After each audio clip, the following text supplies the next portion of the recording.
você conhecesse mais os erros das outras pessoas, será que você deixaria de cometer os mesmos erros?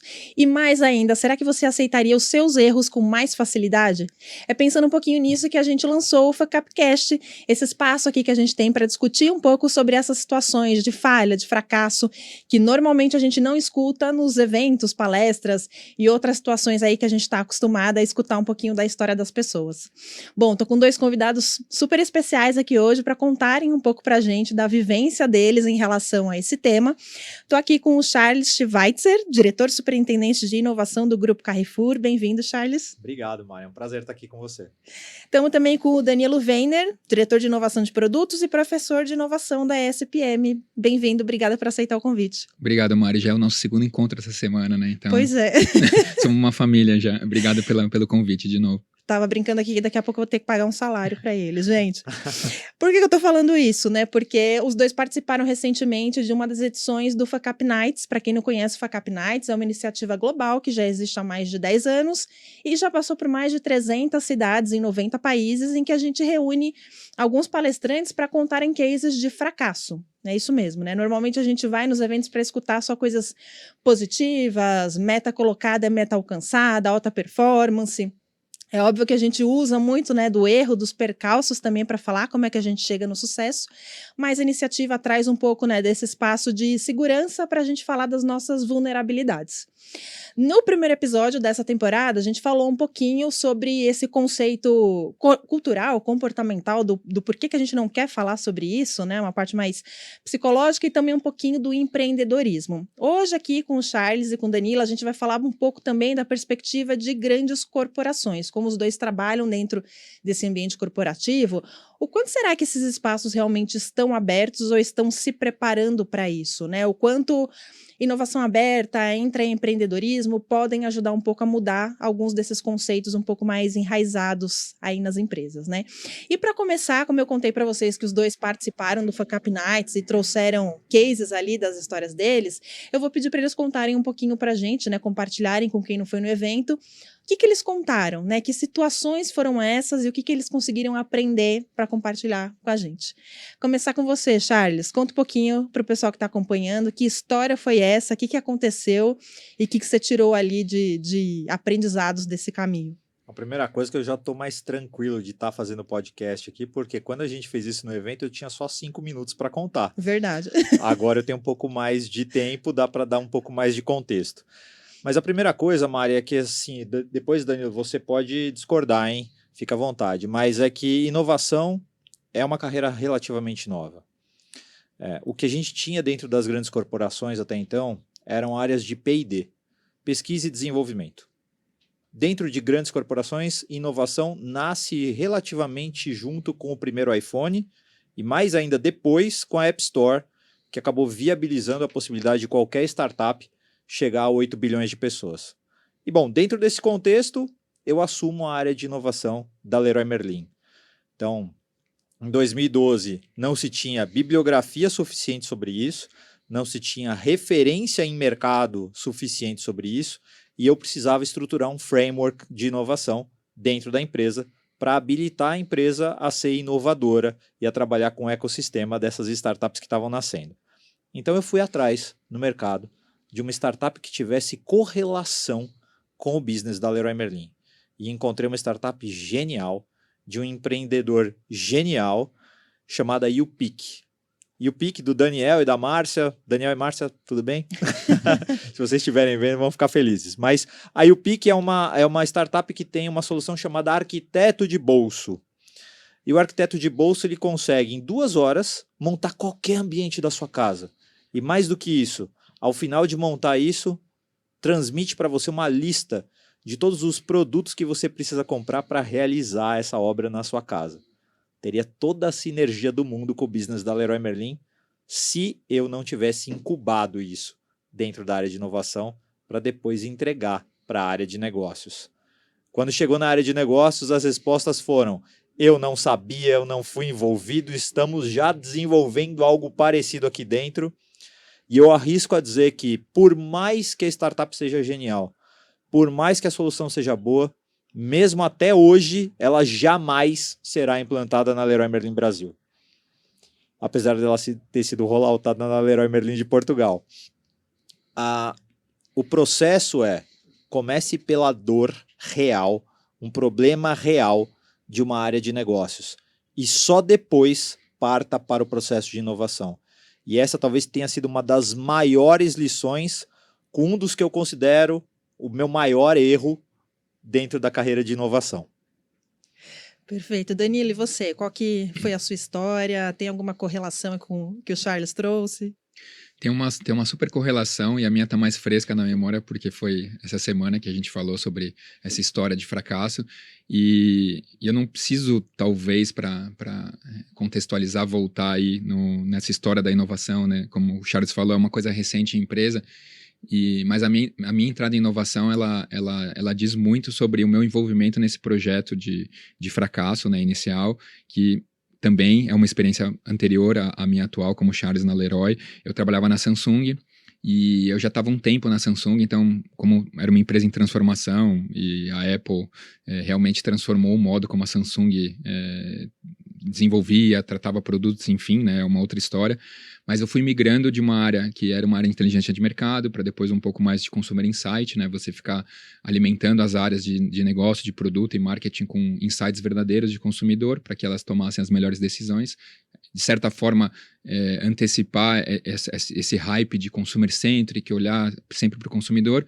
Mas quando surgiu uma oportunidade de trabalhar numa área de inovação, que na época chama Product Innovation, era uma estrutura que já existia em outros países, eu fui lá para essa área e a gente começou a fazer projeto em todas as linhas da Samsung, a linha branca, a linha marrom, um pouco mais tarde mobile, que era uma área um pouco mais difícil da gente contribuir, mas num desses projetos, era um projeto de ar-condicionado, que não era um produto muito conhecido em termos de Samsung, né? A Samsung estava começando a entrar no mercado. E aí, o Brasil foi escolhido como um dos 3 mercados piloto de uma nova linha de ar-condicionado super inovadora, que resolvia, entre outras coisas, o problema do ar direto, né? Aquele ar que geralmente, as mulheres reclamam que vai direto nas costas e cria um desconforto. Era um ar-condicionado que dividia, compartilhava o ar, né? Ele não criava esse desconforto. Mas ele viria com uma tecnologia muito legal, uma solução digital, né, que depois veio a ser integrada com o Smart Home da Samsung, que ia traquear, ia trazer consumo em tempo real das unidades de ar-condicionado. Quem tivesse mais de um ar-condicionado saberia muito facilmente o consumo de 1, 2 e 3. E aí a gente vendeu óbvio, a gente estava no contexto de ser um dos 3 mercados escolhidos, só que a gente entendeu que a gente poderia trazer insights, localizar essa solução digital para ela ficar muito mais com a cara do brasileiro que tem dificuldade de ler conta, tem dificuldade de fazer uma conversão de quilowatts para reais. Então a gente estudou profundamente tudo isso, a gente a gente fez a lição de casa da maneira mais bonita de uma etnografia, né? Eu como profissional de consumer insight e pesquisa, etc., eu valorizo muito isso. Eu acho que a gente fez um trabalho maravilhoso de misturar fontes primárias, secundárias, visitar a casa de pessoas, recrutar as pessoas certas, coletar histórias de como as pessoas economizavam energia, como faziam hacks, aquelas coisas que geralmente quando você traduz numa narrativa fica muito mais real o insight.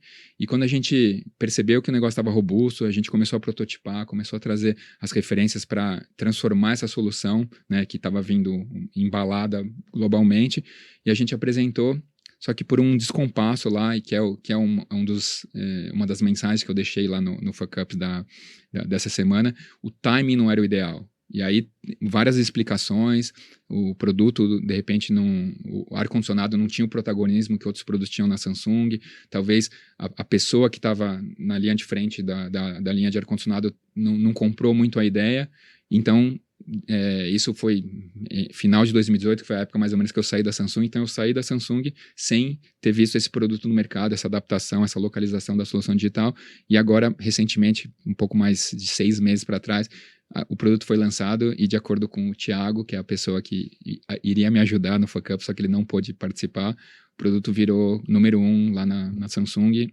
na linha de ar-condicionado, e está batendo de frente com os grandes líderes. Então acabou virando uma história de sucesso, só que com um timing um pouco posicionado para frente. Legal. No caso do Danilo, teve uma mudança, um ajuste ali, que depois esse produto acabou indo para frente. No seu caso, você contou, pelo menos aqui no Brasil, isso não foi para frente. Por que você acha que isso não aconteceu, né? Foi um erro ali de alguma forma, né, em parte do processo, um pouco por conta dessa aceitação do erro, de talvez eles olharem aquilo e falar, tudo bem, aqui tem tivemos um erro no meio do caminho, mas tem um aspecto positivo que dá para a gente aproveitar. O que você acha que aconteceu ali que depois não foi para frente, mesmo sendo algo que tinha um potencial? O principal aprendizado dessa jornada é que a área de inovação ela deve ser uma área de servir a companhia. É muito ruim quando você segrega meia dúzia de pessoas e fala, aqui estão os inovadores, e todo o resto da companhia, não. Todo o resto da companhia tem que tocar o negócio como ele é. Então, eu acho que criou esse estigma por trás dessa inovação, e enquanto não se reverteu isso para um novo processo, de mostrar que a área de inovação é uma área que tem que servir a organização, o objetivo dela é ser útil para o desenvolvimento de novos negócios, para o desenvolvimento de novos processos, ou para servir ao cliente diretamente, enquanto a gente não criou esse novo formato, a gente não conseguiu emplacar nenhum projeto. Então, depois disso, para outros projetos, para outras áreas de negócio, e até hoje no Carrefour, eu trago isso como principal propósito da área de inovação. Então, a gente se coloca sempre dessa forma agora. Se você tem um problema, lembra de mim, lembra do meu time.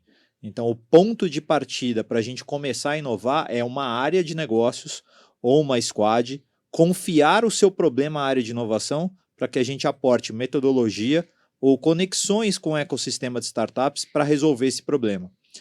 Este projeto especificamente não foi para frente e acho que nem irá porque criou esse estigma de que era algo que estava sendo desenvolvido dentro de uma garagem, dentro de um laboratório hermeticamente fechado, e que quando pronto não tinha o menor encaixe com problemas reais da organização naquele momento que precisavam ser resolvidos. Então chegou como se fosse uma peça de quebra-cabeças que não se encaixava em lugar nenhum. É muito melhor começar quando alguém sinaliza, temos um buraco aqui, temos um espaço para encaixar uma peça. Você consegue nos ajudar com essa peça? Então, de novo, repetindo, tem um problema real. E aí confia-se o problema à área de inovação. Eu acho que o nosso papel é esse, de aportar uma metodologia, um design thinking, o que for, para começar a escovar esse problema e aí depois encontrar as melhores soluções para isso. E normalmente não é sobre o backlog já priorizado pelas empresas, pelas equipes. É sobre backlogs futuros ou que o McKinsey colocou, horizontes 2 e 3. Para inovar, naturalmente, a gente tem que errar, né? Eu acho que não tem muito como a gente fazer algo novo, quebrar o status ali, sem cometer alguns percalços no meio do caminho, até porque a gente vai estar descobrindo uma coisa que ninguém fez, né? Um formato diferente, um produto diferente, enfim. Só que quando a gente fala de inovar dentro de grandes corporações, a gente sabe que a gente tem vários problemas no meio do caminho, né? Até pela forma como essas empresas trabalharam até hoje, que a gente estava falando no episódio anterior um pouco como que a gente traz aquele conceito da escola, né? De que a gente não pode errar, tem que tirar nota 10, e leva isso para a vida adulta nas empresas. E a área de inovação precisa trabalhar com isso. Como é que é para vocês trabalhar esse tema, né? Nas empresas que trabalham hoje, empresas anteriores? Como é que vocês conseguem passar por isso e lidar com isso dentro das experiências aí de vocês? Bom, lá no Carrefour eu trouxe o conceito de que tudo é ROI e inovação também é ROI.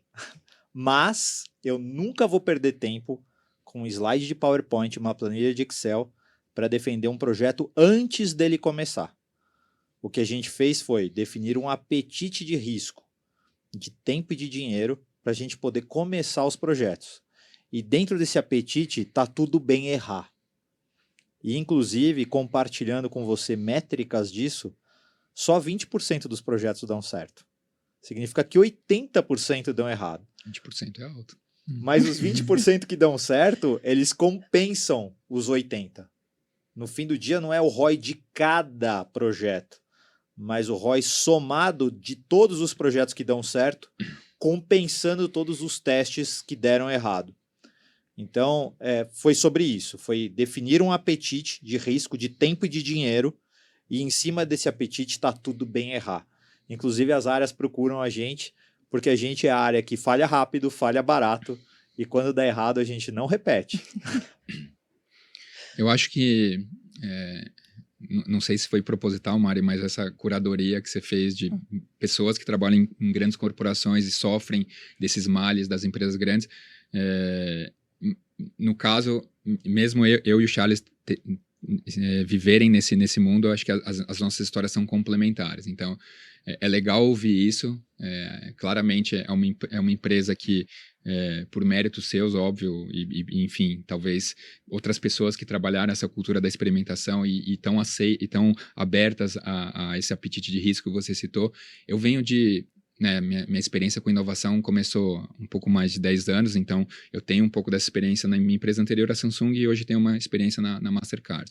Na Samsung é complicado porque você citou esse exemplo de escola, né, de a gente crescer com a coisa do não fracasso e você pensar numa empresa asiática que tem uma pressão para os filhos serem bem-sucedidos e em alguns países asiáticos como a Coreia, às vezes as pessoas só têm uma chance no vestibular, então você vê que não existe muita margem para errar, né? As crianças, os adolescentes, eles já crescem num ambiente muito de opressão, de você não pode errar.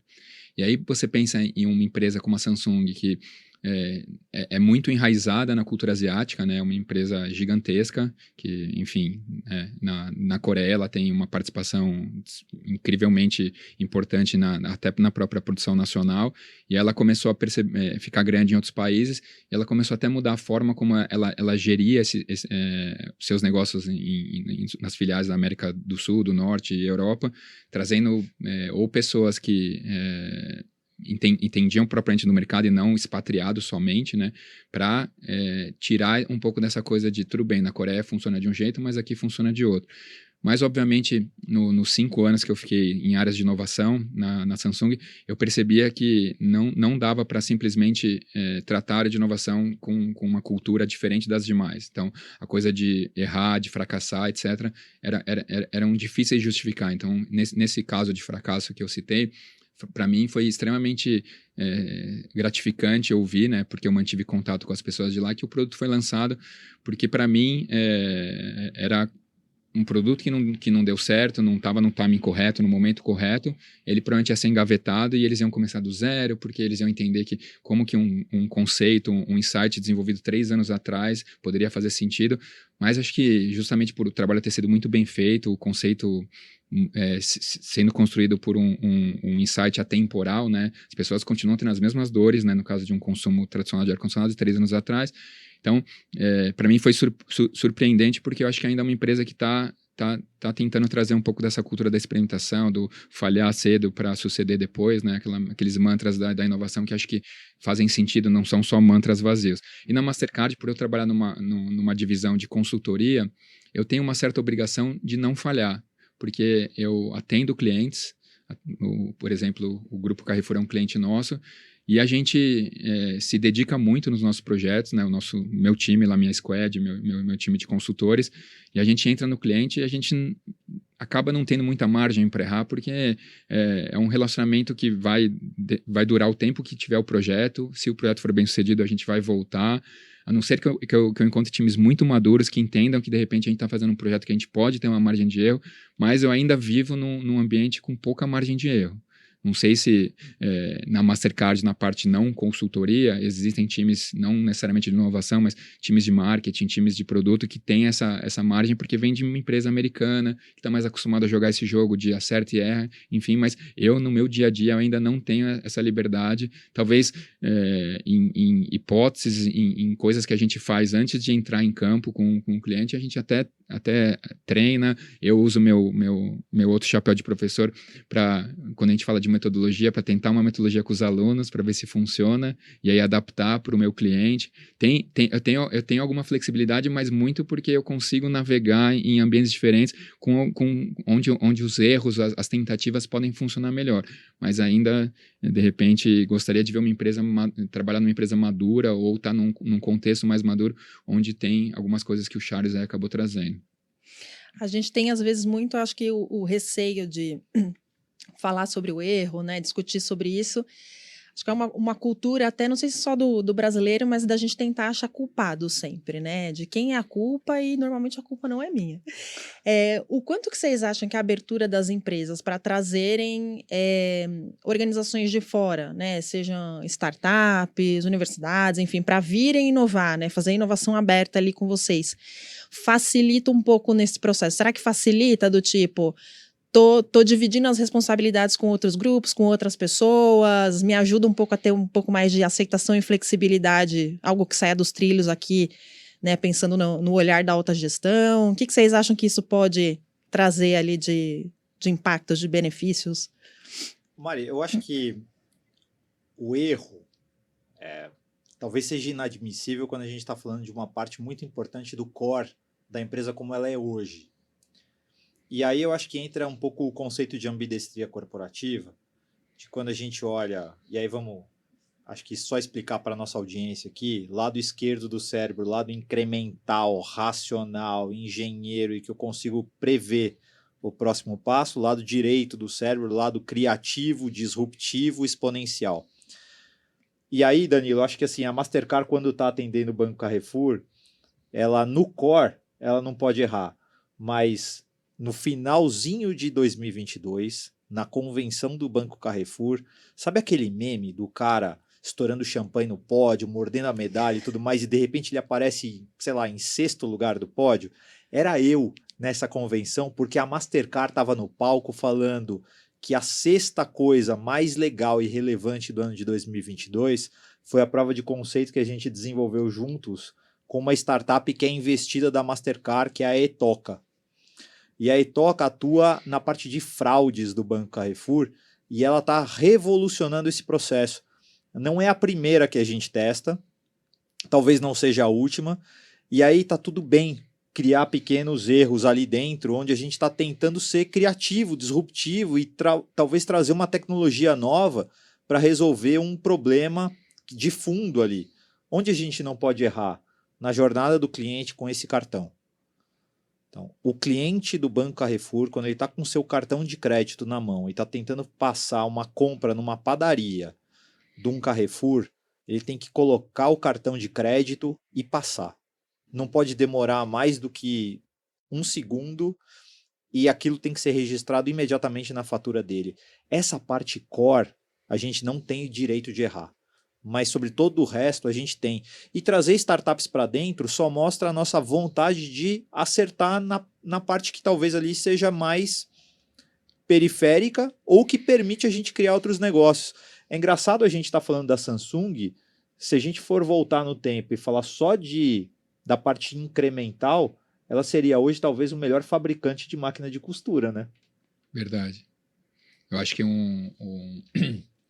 Só para não deixar o comentário que você fez sobre a Mastercard Core, que é apesar de eu não atuar lá, mas eu conheço e, enfim, usufruo do programa de aceleração da Mastercard, mas eu acho que o quanto que as empresas hoje usam fornecedores, empresas externas, talvez como uma defesa a um gigantismo, a uma velocidade diferente, né, para inovar, para quebrar barreiras, enfim, às vezes uns legados enormes que não dá para avançar na velocidade que uma empresa que não tem os legados das grandes empresas tem.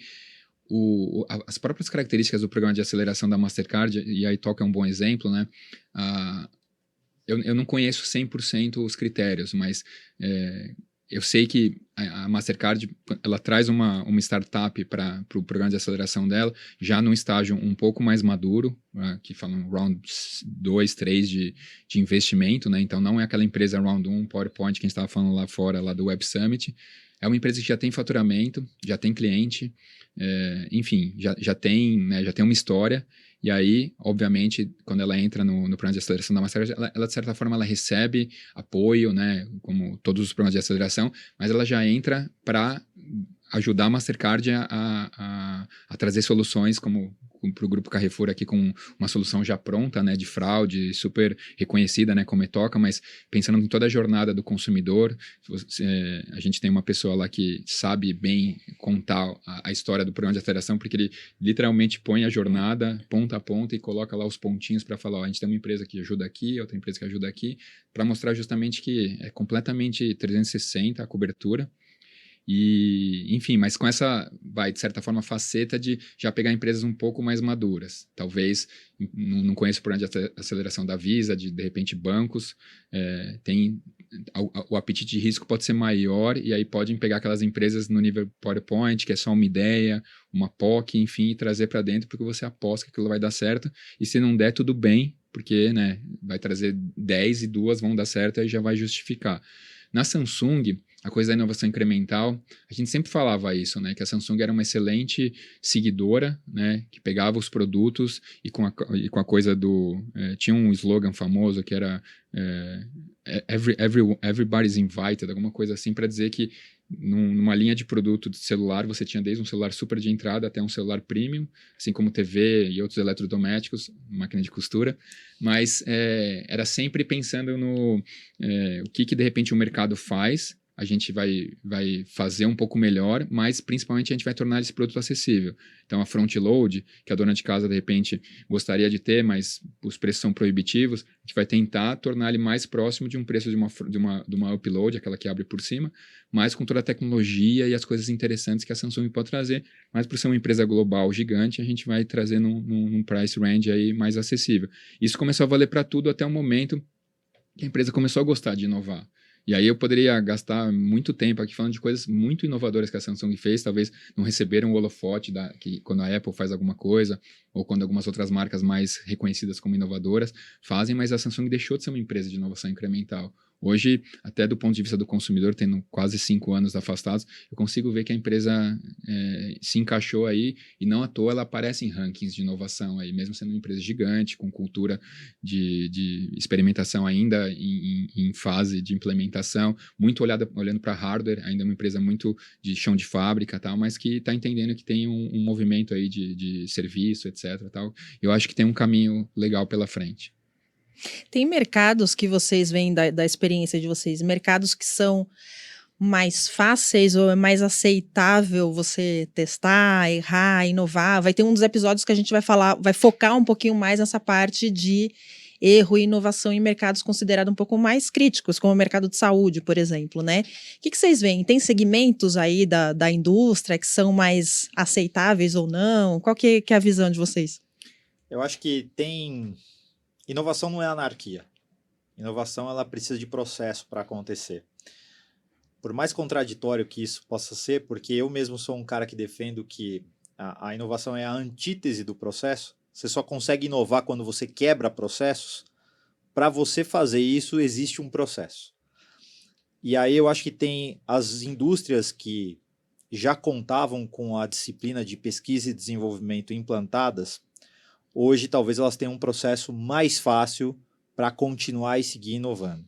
A indústria farmacêutica ela tem um processo absolutamente rigoroso para criar e introduzir novas drogas no mercado.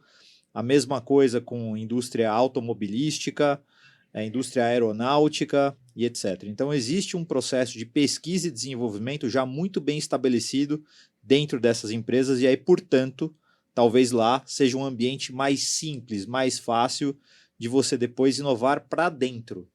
Inovar pensando no jurídico dessas empresas, no RH dessas empresas, dentro da área de tecnologia dessas empresas e criar outros processos ou outras linhas de negócio onde elas também possam atuar.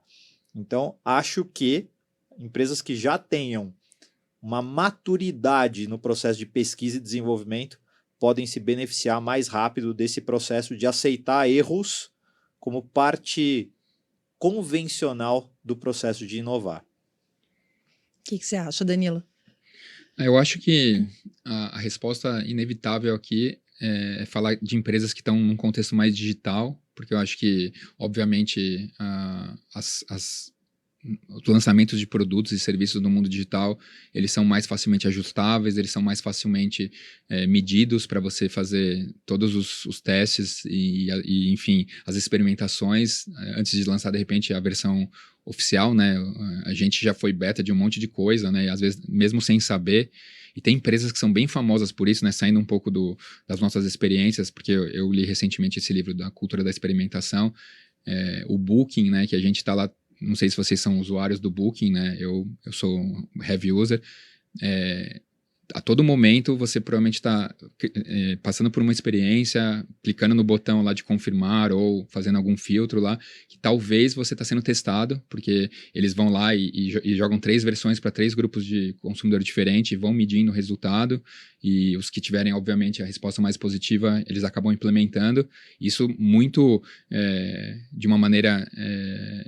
que tudo bem errar, né? Porque aí entra as pessoas não têm medo de tentar fazer uma mudança mais radical, né? Como o próprio Airbnb fez, né? A forma como você navega no Airbnb hoje, comparado com o começo, é completamente diferente. Eu fico imaginando como deve ter sido difícil eles venderem isso no começo, de mudar a forma que uma pessoa procura um lugar para ficar. Além de selecionar a data, o lugar, né, propriamente a cidade, enfim, que você vai, mas muito mais pelo lado da experiência, se você quer ficar numa cabana, se quer ir para a praia. Então eu imagino como essas empresas, de repente, por mais tecnológicas, a tecnologia não é o que explica as empresas serem melhores ou piores, é justamente porque tem apoio, tem pessoas que acreditam na experimentação, no teste, aprende, né, test and learn. E, então eu vejo assim, eu acho que eu gostaria de ouvir, conhecer casos de empresas de hardware, de empresas fabris, que de repente tenha até uma estrutura de produção que permita isso, né, que consiga ser mais flexível numa linha de produção, porque pode fazer testes AB ou qualquer coisa que o valha em termos de produto, de hardware, né. Os protótipos físicos ajudam, mas muitas vezes tem uma distância muito grande entre um protótipo físico e um produto real. Então, para mim sempre vai ser...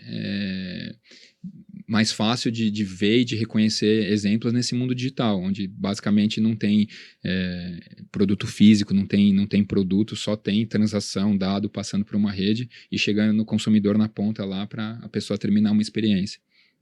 Vocês trouxeram exemplos de grandes inovações e grandes erros também, mas a gente sabe que ali no processo, no dia a dia de todas as corporações, tem vários pequenos erros que vão acontecendo e que alguns dá para jogar para debaixo do tapete, mas que talvez a gente trouxesse à luz, viessem vários aprendizados ali, né? A gente conseguisse olhar de uma forma diferente, aproveitar algumas coisas talvez que ficaram por ali. Vocês como líderes, né, olhando para colaboradores, para pessoas que talvez estejam passando por essas situações ali, né, de ter pequenos erros que ficam com receio de trazer à tona, o que vocês acham que dá para fazer nesse sentido, né, para inspirar essas pessoas, dependendo da situação, realmente trazer, compartilhar, assumir, e até estou trazendo isso porque é um ponto que tem chamado bastante atenção na organização do Fuck Up Nights, do quanto as pessoas têm necessidade disso, né? Até foi uma surpresa quando eu comecei a buscar os speakers, que eu achei que ninguém ia querer falar sobre esses problemas, ou que ninguém ia querer ir lá assistir e se identificar, e foi justamente o contrário, apareceu muita gente, né, querendo falar, porque não tem muito esse espaço de segurança, né, de vulnerabilidade ali e tal. O que vocês ali como líderes também, pensando nesses erros menores dos colaboradores, o que daria para fazer ali? É metodologia, é treinamento, é feedback? O que pode ajudar nesse sentido? Eu acho que falando pelo processo de implantação, do processo de inovação dentro do Banco Carrefour, e aí acho que vale um parênteses aqui, sem romance, tá? Eu cheguei no Banco Carrefour e eu conhecia o meu chefe, o chefe do meu chefe, a pessoa de RH e mais um cara que falou, eu acho que eu lembro de você de algum evento. Então eu tinha capital social igual a 0 lá dentro, literalmente. E eu comecei aquelas reuniões de integração e toda reunião de integração eu já apresentava o que eu pretendia implantar dentro do Banco Carrefour como framework de inovação. E terminava as reuniões falando, se você tiver um problema, lembra de mim. Durou 3. Na terceira reunião, a pessoa já falou, eu tenho um problema para você. Eu falei, ótimo, então a gente vai resolver com as startups dentro de um período de 3 meses. E ela fez a única coisa que podia fazer naquele momento. Ela riu da minha cara. Porque eu já sabia que eu ia encontrar os anticorpos da inovação dentro da organização. Eu só não sabia que iam ser tantos, tá? 17 pessoas que na verdade representam 17 processos ou áreas, que eram muito rígidos, muito rigorosos ali nesse processo de integrar uma startup dentro de uma organização como o Banco Carrefour, empresa de setor regulado, enfim. Mas o que eu fiz naquele momento foi, ao invés de trazer o crachá mágico do Carlos Mauad, que era o presidente da época, ou do meu líder direto, eu procurei fazer o processo de forma bottom-up. Então, eu vi o processo, e ele se arrastou por muito mais do que os tais 3 meses que eu pretendia, mas eu fui mapeando essas 17 pessoas, áreas e processos, para depois chamar todos em uma mesma sala e fazer uma pergunta que tinha resposta óbvia. A gente tem a convicção de que a gente quer inovar, né? Ninguém levanta a mão para dizer não nessa hora. Eu falei, então vocês é que vão dizer como. E foram essas pessoas que criaram e habilitaram novos processos que claramente estavam errados, eram blockers de inovação. Então, as pessoas precisam ser convidadas a entrar nesse jogo e poderem ter a autonomia de transformarem os seus próprios processos, validando aonde ele começa e aonde ele termina, que invariavelmente é em outra área. Um exemplo claro disso é que o nosso contrato oficial naquela época para uma startup tinha 24 páginas, bicolunadas, com termos em latim e multas milionárias. O contrato do Banco Carrefour hoje com startups tem 6 páginas e só tem 6 porque está escrito em Visual Law, que é uma técnica que coloca a iconografia embaixo de cada cláusula, ou seja, se eu der na mão dos meus filhos, eles vão entender o contrato do Carrefour. Então podiam ser 3 páginas. Podiam ser 3. Então, quem criou esse contrato foi o jurídico. Não fui eu. Quem admitiu o seu problema, quem admitiu a sua falha em criar um processo mais palatável para startups, foi o próprio jurídico. Então eu acho que falta esse convite para as pessoas, inclusive com outras áreas, refletirem sobre isso e transformarem os seus próprios processos. Porque senão a gente vai vivendo o dia a dia e a gente se esconde atrás de NDAs, de SLAs e coisas do tipo, e a gente não cria a força que efetivamente transforma a organização. Eu acho que tudo passa por... A gente já vem falando isso e acho que todo mundo que trabalha principalmente com inovação tem essa dor, né, que são métricas de performance, né, que deveriam minimamente ser diferentes do resto, né? Eu, por exemplo, eu trabalho numa área de inovação que tem metas, eu acho bom, porque, de certa forma, a gente consegue medir performance com uma métrica oficial de valor, etc. Mas eu acho que áreas de inovação deveriam ser medidas de outras formas, né? Talvez nesse espectro de um X número de projetos e ter um mínimo aceitável de projetos que deram certo, né? Para você deixar uma margem de erro, uma margem de projetos que não necessariamente vão para frente. Mas aí isso eu teria que pensar até para outras áreas, né? Porque a inovação não está, obviamente, só circunscrita para os inovadores, para as áreas de inovação. Eu imagino, porque são pessoas que eu trabalho muito próximo, né? As pessoas que, de certa forma, ajudam a nos vender lá na Mastercard, né? Os que a gente chama de business developers, eles têm uma meta financeira, eles têm, enfim, que é exponencial, né? Todo ano dobra, triplica, etc. Tal. Então, eles têm que conhecer muito bem todas as soluções da consultoria, né? Dos times, para poder encaixar o produto certo lá e o cliente, enfim, adquirir, e ele vai lá aumentando lá o seu baldezinho lá de meta financeira. Talvez se ele tivesse metas onde, de repente, estimulasse ele a tentar novos tipos de approach, tentar vender bundles de soluções, porque, de certa forma, ele gastaria um pouco mais de tempo para, em vez de vender uma solução de uma área e vender outra solução de área, ele teria um tempo para fazer uma combinação e fazer um approach único. Enfim, eu acho que é difícil, né? Na teoria soa bonito e talvez fizesse sentido, mas a gente entende que isso é muito diferente do que as empresas tradicionalmente oferecem. Eu sou um grande crítico, até no meu chapéu de professor, algumas métricas de satisfação, por exemplo, né? Porque você pode falar, tá bom, então combina uma métrica de financeira com uma métrica de satisfação, faz uma combinação. Mas as métricas de satisfação famosas e disseminadas como NPS, Net Promoter Score, elas, da forma como elas são colocadas, e até onde eu sei, muitas são usadas até para pagamento de meta, né? Você tem gatilhos de metas, enfim, que são associados, mas para mim é uma métrica muito vazia, é um número que você até de repente enxerga se o número está crescendo ou subindo no intervalo de tempo, mas ele não traz os porquês. E como todo profissional de inovação, a gente sabe que as boas ideias, as boas iniciativas nascem de bons porquês, boas perguntas. Então, uma métrica que não te possibilita isso, para mim é uma métrica vazia enfim, eu já briguei muito com isso, de defensores de NPS, mas não dá para ser diferente, etc. Não, dá para ser diferente.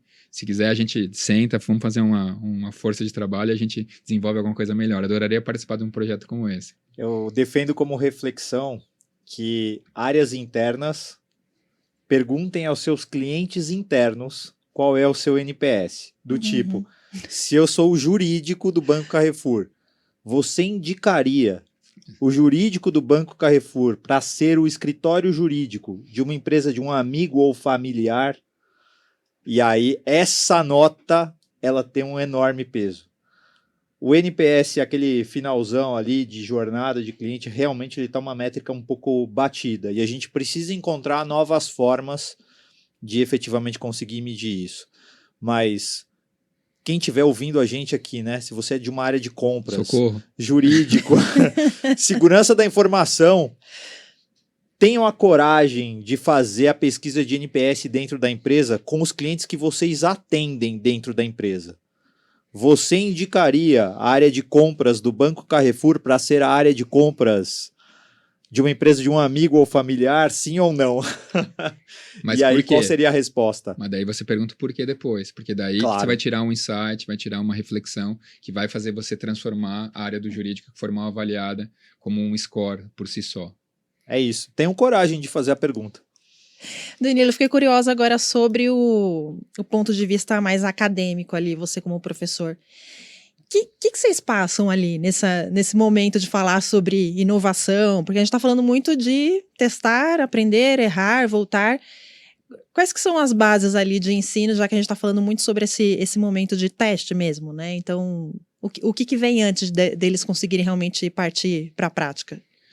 Então, eu tenho dado aula na SPM, na pós, há 4 anos, e eu acho que o nome da minha matéria mudou, depois de 3 nomes que eu nunca achei o ideal. Hoje a matéria chama Consumer Insights, e eu considero uma batalha que eu ganhei com a minha coordenadora, na verdade é a segunda coordenadora que eu tenho desde que eu estou lá, e a posição que essa matéria está no currículo da pós, né, que é 1 ano e meio, é um curso de longo prazo, que hoje é um desafio. A SPM ela tem percebido que hoje em dia, talvez, grande parte dos alunos, aí, de quem está fazendo uma decisão de fazer uma graduação ou depois migrar para uma pós-graduação, talvez não quer gastar 1 ano e meio, talvez é uma geração mais impaciente, né? Tudo que a gente sabe, a gente tem filho pequeno também, então a gente percebe também no dia a dia lá na nossa casa. Mas eu acho que também a SPM está testando novos formatos. Então, por exemplo, agora a gente voltou ao formato híbrido, que eu acho super desafiante, pela dinâmica de quem está conectado versus quem está na aula. Então, eu percebo que, no caso especificamente da SPM, não dá para dizer que eles não estão tentando. De novo, eles mudaram o nome da minha matéria, colocaram mais para o começo, porque eu acho que é uma matéria bem de base, assim, né? De você fazer os alunos refletirem se eles estão gerando as melhores conversas, independente se ele é da área do jurídico e ele está conversando com o interlocutor do jurídico, né? Todo aquele processo de empatia, né? Que obviamente está lá na minha aula 1 e 2. Então, isso aconteceu.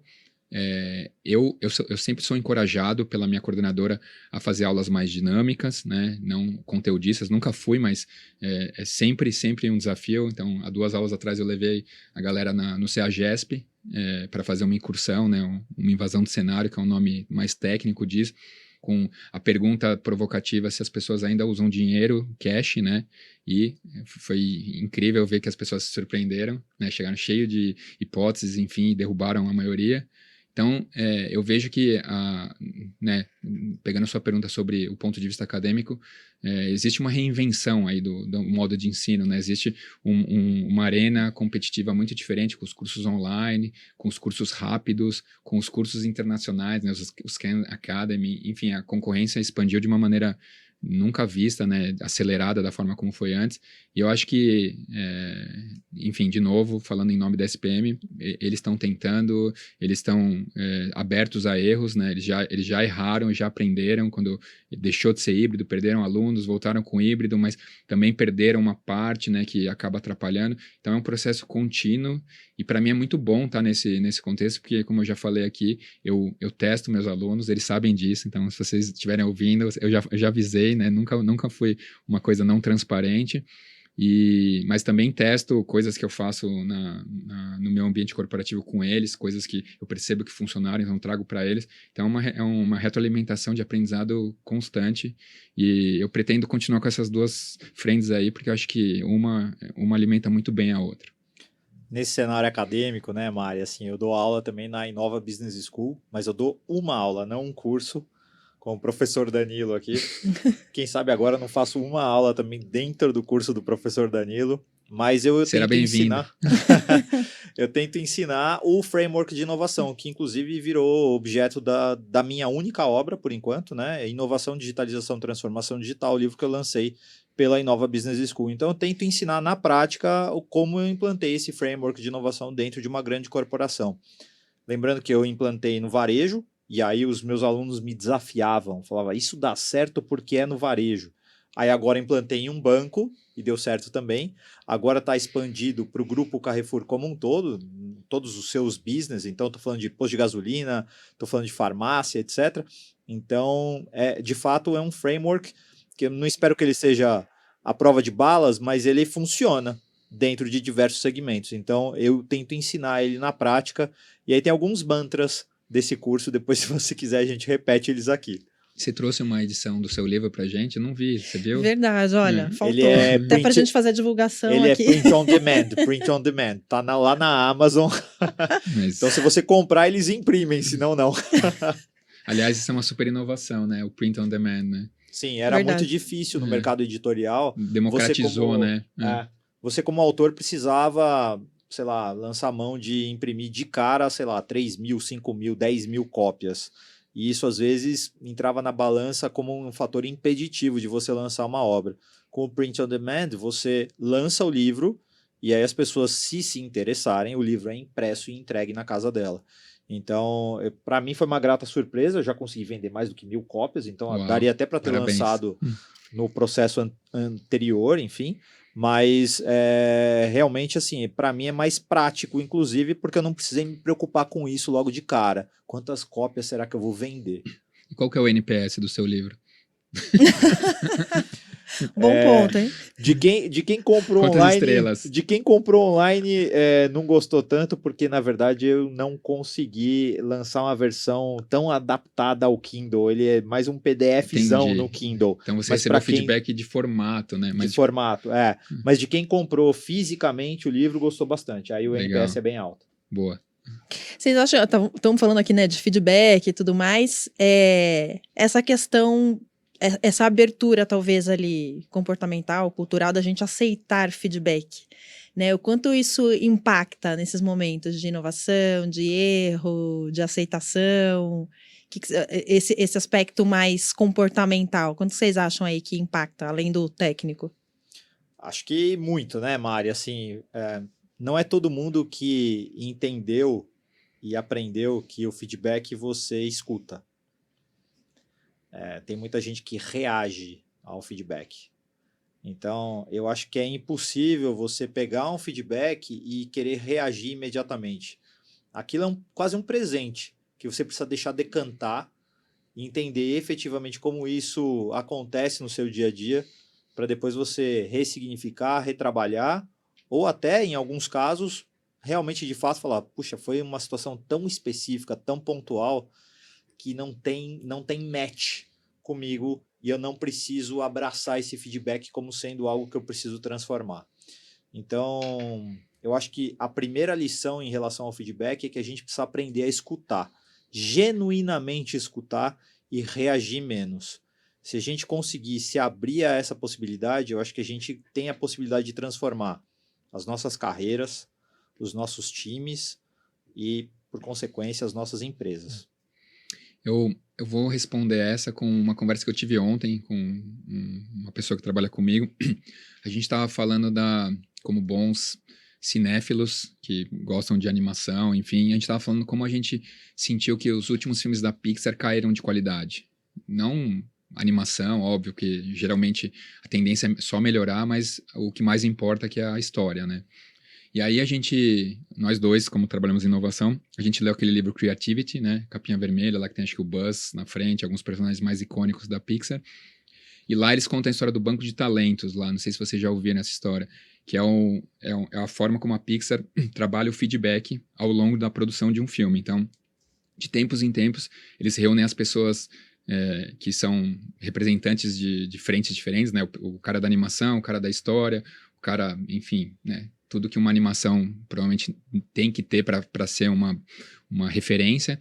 E aí a regra é que seja o feedback mais honesto possível. Então, se o cara achar que é uma M, a história que está sendo concebida, ele vai falar, putz, isso aí não tem nada a ver, é uma porcaria, começa de novo. Se ele achar que tem algum efeito especial que não condiz com o padrão de qualidade de Pixar, ele vai falar, volta, isso aí é inadmissível, ó, dá para ver lá um pixel saindo lá.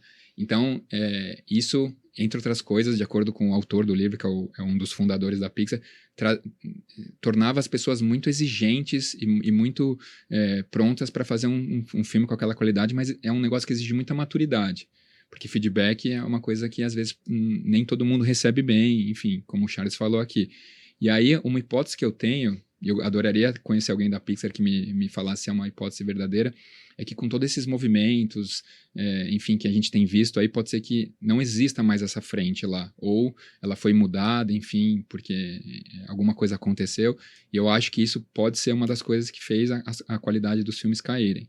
Mas eu acredito que, independente se são feedbacks de 360, funcionário, chefe, esse processo, no processo criativo, se os feedbacks forem construtivos, forem precisos no sentido de melhorar um comportamento, eles deveriam ser mais aceitos e mais trabalhados, né? Mas no Brasil, principalmente, eu vejo que é complicado você dar um feedback aberto, a pessoa estar preparada para receber esse feedback e as coisas evoluírem de acordo com um ciclo, né, positivo de feedback.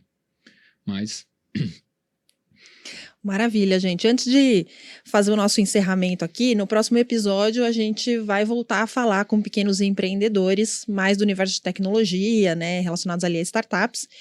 O que vocês veem como pessoas que estão, né, em grandes organizações, mas que estão também se relacionando, né, com esses empreendedores, que a gente consegue talvez tirar de inspiração ali do dia a dia deles, do que eles vivem, para tentar trazer para a realidade de quem está aí nas multinacionais, nas grandes empresas? O que talvez a gente consegue beber ali daquela fonte? Eu acho que o ambiente onde eles mais florescem é o ambiente da escassez, e não é o ambiente que as grandes corporações estão acostumadas. A gente tem orçamentos gigantes, linhas de faturamento gigantes, times gigantes. Como é que eles, nesse ambiente de escassez e precisando de fato sobreviver, conseguem pivotar seus modelos de negócio e até os seus negócios de forma tão rápida e aprender com isso? Eu acho que talvez esse seja o maior insight que a gente pode ter de quem atua, de quem milita dentro desse campo das startups e das pequenas empresas, né? Eu gostaria de ter muitas vezes a agilidade e a possibilidade de mudar de rota tão rápido quanto eu vejo diversos desses empreendedores fazendo.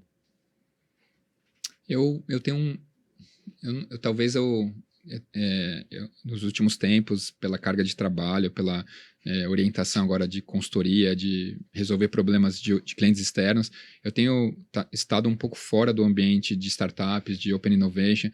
Eu ia muito lá no InovaBra, ia muito nas incubadoras de empresas grandes, porque eu queria ouvir, né? Acho que você sentar e ouvir pitch de startup. Na época da Samsung também tinha bastante pitch lá, a gente tinha uns hackathons lá, onde a gente incorporava ideias boas de empresa, mas ultimamente eu tenho estado um pouco longe. Então, eu não sei se eu sei responder da maneira que você formulou a pergunta, Mari, mas uma coisa que eu percebi que mudou, e eu não sei se isso é bom ou ruim, ou sei lá, ou o que isso significa, quando eu tinha minhas turmas lá, né, de novo eu vou voltar lá para o mundo acadêmico, porque, afinal de contas, são as pessoas jovens que estão dispostos a fazer uma pós, aprender, então, teoricamente, seria um bom celeiro de startupeiros, de empreendedores lá. Eu tenho percebido que tem diminuído o número de pessoas que chegam e batem no peito e falam, eu quero ser um empreendedor, eu quero abrir uma empresa. Não sei se são as histórias de fracasso que assustam elas, se, enfim, é uma volta, né? Eu sei que tem esses recortes geracionais que às vezes eu não acredito muito, né? Geração Z é menos empreendedora que os millennials e tal, mas talvez tenha alguma coisa que está acontecendo e que está fazendo com que as pessoas voltem a querer trabalhar em grandes empresas ou, sei lá, fazer outras coisas que talvez há 10 anos todo mundo queria ser, né? Um empreendedor, ou talvez os empreendedores de hoje não são tão inspiradores como os empreendedores de antigamente. Pode ser também. Eu tenho uma tese aí, quando eu comecei nessa área de inovação, os fundos, os venture capitals, estavam muito disponíveis. Tinha muito capital jorrando. Pode ser, esse é um bom ponto. E aí você tinha claramente 3 segmentos de empreendedores de startups. E eu vou colocar os 3 aqui para você. O primeiro eu tenho uma ideia e eu estou disposto a vender ela por $1 milhão. Um PowerPoint. Então, o cara virava empreendedor não com o foco de fato empreender. Ele virava empreendedor com o foco de vou resolver minha vida financeira. Empreendedor tipo 2. O cara queria estar dentro desse ambiente descolado. O objetivo dele era trabalhar de bermuda, numa rede, divulgar uma vaga no LinkedIn de Head of Happiness, e o cara precisava ser no mínimo nível 10 no Clash of Clans, senão ele nem entrava no processo de seleção. E quando vinha uma grande empresa para se relacionar com ele, ele falava, não, você não, porque você é muito grande, você vai me dar dor de cabeça, porque o que eu quero está aqui. Eu já estou no ambiente que eu gosto. E o terceiro tipo de empreendedor era o empreendedor faca na caveira mesmo. Era o empreendedor que queria resolver problema real do mundo. São esses caras que criaram Airbnb, Uber e por aí vai. E os caras não tinham limite para o tamanho do sonho deles. Quando você começa a ter de forma mais escassa esses fundos e esse capital jorrando para esses empreendedores, você acaba tirando um pouco de cena os empreendedores tipo 1 e 2. E fica muito mais difícil daí de entrar. Então assusta. E aí esses caras começam a voltar para o mercado mais tradicional. Sim. Se a gente voltar a jorrar dinheiro para esse ecossistema, é capaz de atrair de novo muito mais gente. Mas eu não sei se isso é uma boa coisa. Eu prefiro continuar só com o terceiro tipo. Não, mas são hipóteses que valia a pena, de repente, ser melhores estudadas, entender por que teve essa mudança de comportamento, ou se não mudou e realmente só no meu caso lá na minha classe, enfim, mas eu tenho visto essa mudança. Perfeito, gente, papo muito bom. Mas vamos ter que encerrar por aqui hoje. Obrigada pela presença de vocês dois, por aceitarem o convite de compartilhar um pouco aqui da experiência e do conhecimento de vocês. Obrigada também para todo mundo que acompanhou a gente até agora. Fiquem com a gente também aqui no próximo episódio. Como eu comentei, a gente vai falar um pouquinho aí sobre pequenos empreendedores, principalmente ligados à parte de tecnologia. Então, se vocês gostaram, continuem acompanhando com a gente. Deixem também seus comentários, dicas, sugestões de assunto para a gente continuar discutindo sobre esse tema que é super importante. Obrigada e até a próxima.